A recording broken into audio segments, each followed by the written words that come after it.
So we're here in New Douglas Park as Accies take on Partick Thistle in the Championship. As expected, John Rankin has made the changes. Teehee, Oney and Smith all come out of the team. So it's 4 at the back, 3 in midfield and then 3 up top. Possibly Zanata being played as a 10. But there hasn't been massive changes to the system or the formation by the looks of it.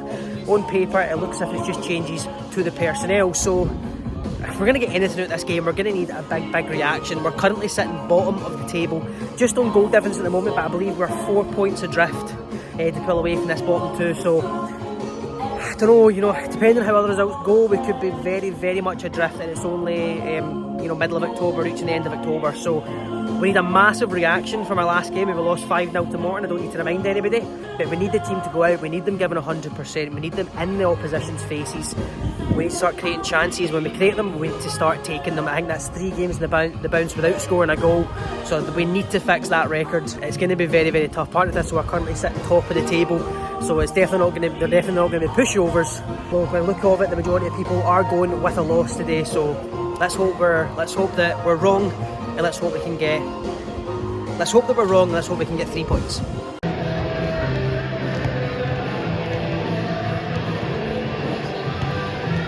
We're 10 minutes in and Johnny and Gandu's through 1-1. It's a great save from Snedden to keep it at 0-0, but that's the big opportunity in the first 15 minutes for Accies to take the lead here after a really bright start.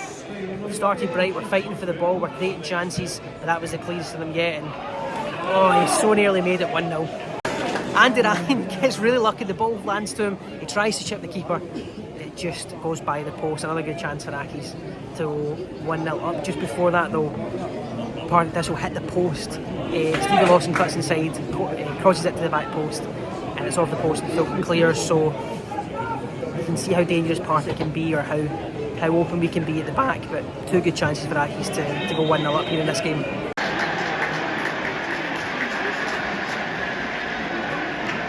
There it is. Partick Thistle make it 1-0. We spoke before the game about how we could see the game going. This was exactly it. Accies start bright, great chances, and then we go down against the run of play, and it's that man Brian Graham again. Scored the way we played them at Partick Thistle as well. It's actually been a bright start for Accies. We've been playing all right. We've been fighting for the ball, but comes for a free kick, headed to the back post, and Brian Graham's just quickest to it to smash it home and find ourselves 1-0 down.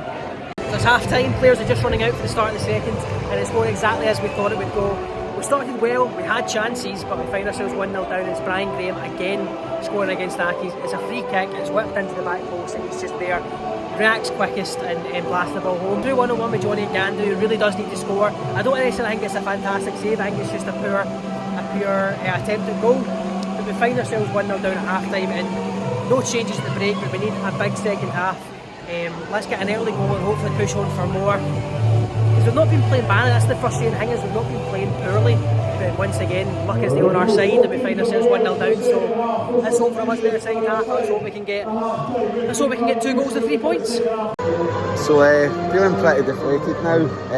I spoke to Ben at the start of the game that I felt the way it was going to go is we start off very promising. So many things go against us. There's been things where the ball's bounced, there's just no bounce in our area where we want it to, and ultimately Thistle have capitalised with a chance. Best striker in the league, unmarked, has scored. We've played very well. I don't know why we couldn't have played like this against Morton, but it's 1-0 Thistle now. We've played very well, and why we couldn't have played like this at Morton last week is another question, I suppose. But hopefully we come out and we have the same attitude and we get a goal. But ultimately what I see happen is Thistle will get a goal. That'll be us completely deflated, and then it'll finish 3-0 Thistle. But I hope I'm wrong, and hopefully we do it for her. By the way, if anybody wants these hats, I will be selling them. Cheers, Dad.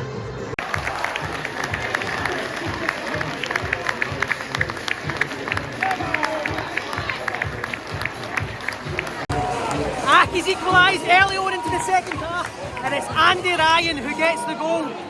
It's a free kick, it's headed in, it's knocked back to the back post, and he's just there to tap over the line, similar to the Brian Graham goal that put Partick ahead. But it's Andy Ryan who gets it, equalises 1 each. Get in!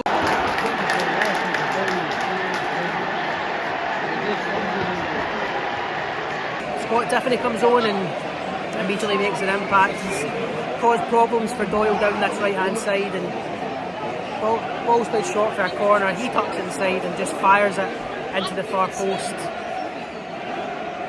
And there it is. It's Accies making us up here. It's Teehee coming on. But as soon as he came on, said to the folk around me, you know he was going to cause problems, and he ended up putting them ahead again. Full time, and undeservedly, I have to say, Accies walk away with no points today. We had chances to score, we didn't take them. Partick Thistle, I don't think, played out their skin. I think we were the better team overall. We had, I think, more chances and we played better, but nothing's fallen for us now, you know. Andy Ryan's got a really good chance inside the box. He puts it over. He's got a second good chance, and I think it's a brilliant save for the keeper. I need to see it again to be sure, but it's a brilliant save for the keeper if he's got a hand to it. But Partick really had, two chances and scored them both, and that's the difference here today, is them being clinical in front of goal, you know, them being clinical in front of goal, and find ourselves walking away with no points, still bottom of the table, still joint bottom of the table on goal difference, but bottom nonetheless. And it's just brutal. And there was a wee bit of, I never saw it from where I was sitting, but I've been told by fans that two of our players were having a go at each other during the game after we conceded our second. And then one of them got taken off because of that squared goal, and then afterwards there was a wee bit of a tussle between one of the players and one of the fans. I think had a conversation, shall we say, afterwards. So a little bit of drama there maybe. Didn't see any of it myself, it's just what I'm getting told that this happened. So again, it's another loss, but going in now to speak to John Rankin after the game and see what he has to say about it.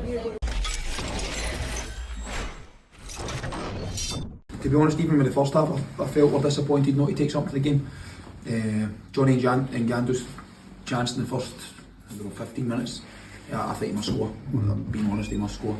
And if you get that goal, it's a different outlook in the game entirely. Getting in front, albeit, listen, they hit the post, we know that in the first period of the game. But you look at the chances we created in the second half, and we've been creating them for numerous weeks now. I mean, the goalkeeper makes a good save, but you look at the goal, with the ball into the box, comes across, and we've no problem with that hunger or desire before for somebody else getting back in there, and that's when Andy Ryan coming back into the team makes a massive difference. He's aggressive, he's wanting to go and score like horrible goals, he's just tap-ins, so that made a big difference, and he gets ourselves back in the game. And at that point we looked comfortable, boys were creating chances. I think we've got another 2 balls whipped into the box, really good opportunities, we don't take them, and then we switch off at a set piece, turn our back in the ball. Tiffany gets a goal, which is usually disappointing. That's 2 set pieces we conceded today, and they count, and they're massive. We need to make sure that we defend them better. We're more switched on and we're tuned in. I was usually disappointed with the outcome of the game, but really pleased with the performance today. Somebody asked me through the week, it might have been you actually, Paul, you spoke about through the week, what can the fans give us today? I think near the end of the game, when you hear the support in the background shouting, and the boys, all they want to see is 100% out there. And today they got that 100%, and they gave the effort and the commitment that we were looking for. But not only that, they gave the aggression and the desire, and there's a wee bit of quality there, albeit the quality can improve. But if we get that every week, I'm sure the supporters will back us. So that answers the question. That performance gets the supporters on side, but it also gets the players believing that we can get out of this. And I think in the second half today, as I said, the chances that we created were really good. Even at the end, Ryan only gets by the full back, good ball into the box, Chucky gets across, and let's be honest, a great save. The goalkeeper's weight's going the opposite way, and how he gets his hand to it, I don't know. But the things aren't going for us now. But I'm not going to feel sorry for ourselves. We're on a bus on Tuesday night going to Inverness and ready for the next game. Chucky wasn't ready to go and play. That's the problem. He wasn't ready to go and play last week. So what we had to do is, needs must, we need a leader on the pitch, we need somebody to lead the players through it, and that's why we threw him on within 25 minutes of the game. He wasn't ready to do it, but he got 65 minutes, so we had to look at the bonus of that and take him out of the reserve game on Tuesday, what he was supposed to play in. But the added side of that and the plus side of that is he could play 90 minutes today. So we managed these minutes through the week, his training load through the week, and he makes a massive difference to this side. His leadership, his quality, his desire, his aggression to lead people and lead men, and it made a big difference today. But we need that not just for one, we need that through 11 players on that pitch. I don't like conceding the goal, that's a bit that I hate, but the desire and the commitment, that the two of them come together, it's a case of being responsibility, a bit of responsibility for doing your own job. and the two of them were having a set to about it, but it turns out it wasn't the two of them that was responsible for it anyway, but they were the two closest to it, that's why they had it. I love that desire and I want that commitment, and that desire will get us out of the situation that we're in just now. They need to be ready to go again on Tuesday. The boys that never played will train in the morning, and we'll be ready. We will be ready. You seen today, all I was looking for today was a reaction from last week. Last week was not good enough. The players have got standards, and those standards we've set need to be achieved. And today I felt, listen, the work rate, effort, commitment was all there. They're just buzzwords. That's expected of them, and we need to see that on a daily basis and on a weekly basis. And as I said, if we see that on a Saturday, the guys will get behind us. I thought we started the game a lot better today. I thought we were on our faces, we pressed them high up the pitch, we won the ball high up the pitch, and it just shows you the difference. You know what I mean? It just gives you that encouragement, gives you that energy, and gives you that drive. Then you get the supporters on your side because they can see that we're pressing, we're trying to win the game. You know what I mean? And that's all it takes. You know what I mean? It's just a wee bit of bravery. Just forget about what's happened before. I know it's not been great, but just try and reset and try and go again. And I thought we were good today, but ultimately it still wasn't good enough. At the end of the day, it's myself and the rest of the ones that are in there that are in this position. You know what I mean? It's only like us that can get us out of this position. So again, we need to stick together, and as I'm saying, it's up to us to try and recover and go again Tuesday night. There seemed to be a bit of a coming together between yourself and Scotty Martin after the second goal. Was that just show the kind of the passion, the fight you're getting back into this team? At the end of the day, it's done. You know what I mean? What happens to the pitch stays in the pitch. As we come off, that's it. So the way I see it, it's just two guys desperate to win, want to win. You know what I mean? Scotty's the exact same character as me. It doesn't matter if it's 5-a-side in training and 5-a-side with your mates or 3 o'clock on a Saturday. We want to win. You know what I mean? And that's the kind of demands that we are trying to put on, not just ourselves but the rest of the team. You know, try and drag them through with us. And you mentioned the supporters as well. You saw that John Rankin mentioned earlier on. All the supporters want to see is 100% in the pitch, and you saw them get behind you again today. Yeah, I said that at the start. That's sort of generally. I've been here a long time. That's all the fans, they want to see that passion, that desire, tackles, pressing, you know, chances, shots. And I think we had most of that today. Just I take it the bit that matters is the 3 points at the end of the day, and we didn't manage to get that. But you know, there was certainly a few steps in the right direction today.